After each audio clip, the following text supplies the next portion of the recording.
నమస్తే.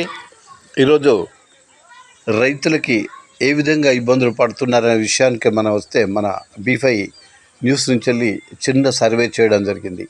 ఇందులో భాగంగానే రైతులు పడుతున్నటువంటి ఇబ్బందులు, రైతులు ఎంత కష్టపడ్డా కానీ వారి కష్టాలను లెక్క చేయకుండా అధికారులు కానీ ఎవరు కానీ వారికి ఏం సాయం చేయకుండా వారిని దోచుకొని తింటూనే ఉన్నారు అని వాళ్ళు చెప్తున్నారు. మరి ఎర్ర టెండర్లో కూడా వాళ్ళు ఎంత కష్టపడుతున్నారనేది తెలుసుకోవడం మన ముఖ్యం.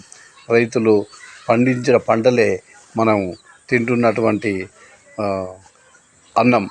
ఈ వరిధాన్యానికి వస్తే వారు ఎంత కష్టపడుతున్నారో ఆ మాటల్లో తెలుసుకోవడానికి మనకు ఎంతైనా ఉంది. మరి ఆ రైతులను అడిగి తెలుసుకునే ప్రయత్నం చేద్దాం. మరి అక్కడ మనం వెళ్ళి చూద్దాం పదండి. ఈ కన్నికయ్య గారు ఏమంటున్నారో విందాం పదండి. ఎన్ని రోజులు అది ఒడ్డు పోసి నెల కావచ్చు. నెల అయితే ఇంకా కాట కాలేదా?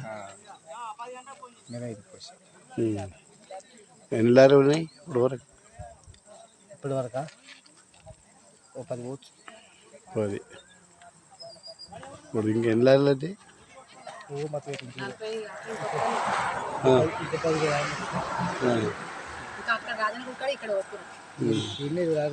ఇప్పుడు మొత్తం ఎన్ని సెంటర్లు ఇక్కడ?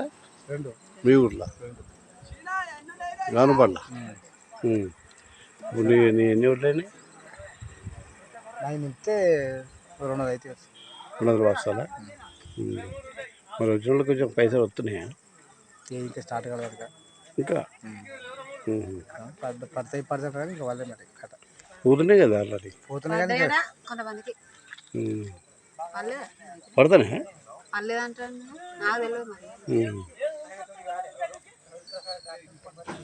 మనం చూస్తున్నది ఇక్కడ రైతులకి ధాన్యం కాంట పెట్టి లారీలు ఎక్కిస్తున్న వైనం.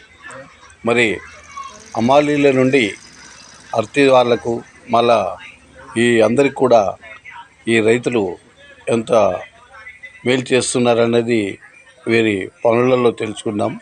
అందరికీ కూడా డబ్బులు ఇవ్వడంలో, తర్వాత ఇక్కడ పనులు చేయడంలో నిమగ్నమై లారీలు తక్కువగా రావడంతో రైతులు ఇబ్బంది పడుతున్నారు.